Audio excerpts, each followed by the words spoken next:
98% internet మొత్తము ఎటు వెళ్ళినా అటు వెళ్ళినా ఇటు చూసినా మొత్తం అంతా ఉన్నది ఏంటి అంటే అశ్లీలమైన సీన్స్, అశ్లీలమైన ఆలోచనలతో నిండి ఉన్న కార్యాలు మాత్రమే. వ్యభిచారముతో నిండి ఉంది.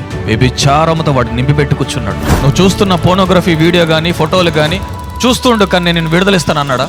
నువ్వు పెట్టుకున్న ఈ అక్రమ సంబంధము ఏమీ కాదు, జరిగిస్తూ ఉండు కానీ నీకు శక్తిని ఇస్తాను, ఒకరోజు విడుదల వచ్చేస్తుంది అన్నాడా? ఏదైతే చాటింగ్ నువ్వు సీక్రెటివ్గా చాటింగ్ చేసుకుంటూ మాట్లాడుకుంటూ పులకరిస్తూ తల్లిదండ్రులు తెలియకుండా నువ్వు ఒక రిలేషన్షిప్ మెయింటైన్ చేస్తూ వద్దన్న వాటిని చేస్తున్న వాటిని బట్టి నువ్వు సంతోషంతో ఆనందంతో ఉన్నప్పుడు దేవుడు వచ్చి ఏం కాదులే పర్లేదు నీకు శక్తిని ఇస్తాను నువ్వు అధిగమిస్తావులే అని అన్నాడు. లేదండి, ఖచ్చితంగా రాస్తుంది జాగ్రత్త నుంచి దూరంగా పారిపోండి అంటే దాని అర్థము మీరు జయించలేరు. లైవ్లో వింటున్నవారు అలాగే ఇక్కడ ఉన్నవారు, శరీరం నలగొట్టబడితేనే ఆత్మ రగులుతుంది. ఆత్మ రగిలినప్పుడే ఉజ్జీవం వస్తుంది.